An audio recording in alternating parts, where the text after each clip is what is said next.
د نوموفوبیا ناروغي یوه داسې ناروغي چې شاید تاسو هم پې اخته اوسئ. نن سبا ډېری ځوانان په دغه ناروغي. د نوموفوبیا ناروغي هغه ناروغي ده چې انسان پکې بغیر د موبایل نه وخت نشي تېرولی. دوی ډارېږي، دوی داسې فکر کوي که چېرته موبایل نه وي شاید زه ژوند ونشم کولی. حتی دوی چې د شپې ویده کېږي هم نو مخکې له ویده کېدو نه یو ځل موبایل خامخا ګوري چې ډاډ ترلاسه کړي چې موبایل ورسره شته او که نه. شاید ډېرو خلکو ته دا ناروغي نه ښکاري، خو دا هغه ناروغي ده چې تا آهسته آهسته وژني.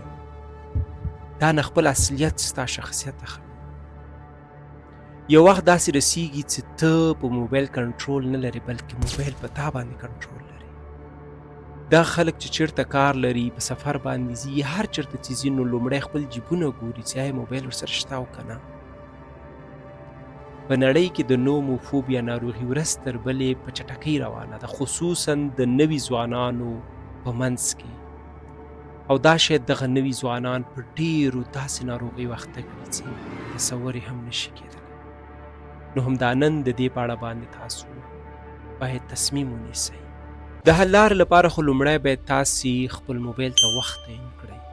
په ورځ کې 4 ساعته 5 ساعته حد اقل تاسو باید ورته وټاکئ چې دغه نه وخت پوره شي نور زه موبایل نه کاروم، او دا باید ځان باندې خامخا جبري کړئ. او بل باید تاسو ځینې ورځې ځان سره دا هوډ وکړئ، دا فیصله وکړئ چې نن ورځ زه موبایل بیخي نه استعمالوم.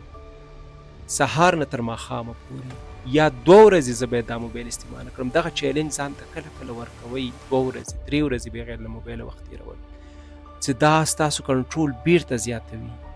خو که تاسو د موبایل له خوا نه کنټرولېږي، مثلا ته راځې چې زه 5 دقیقې به موبایل استعمال کړم، هغې کې تا باندې ساعتونه تېر شوي وي خو ته نه یې خبر. تر ټولو قیمتي شی له تا نه اخیستی دی چې وخت دی.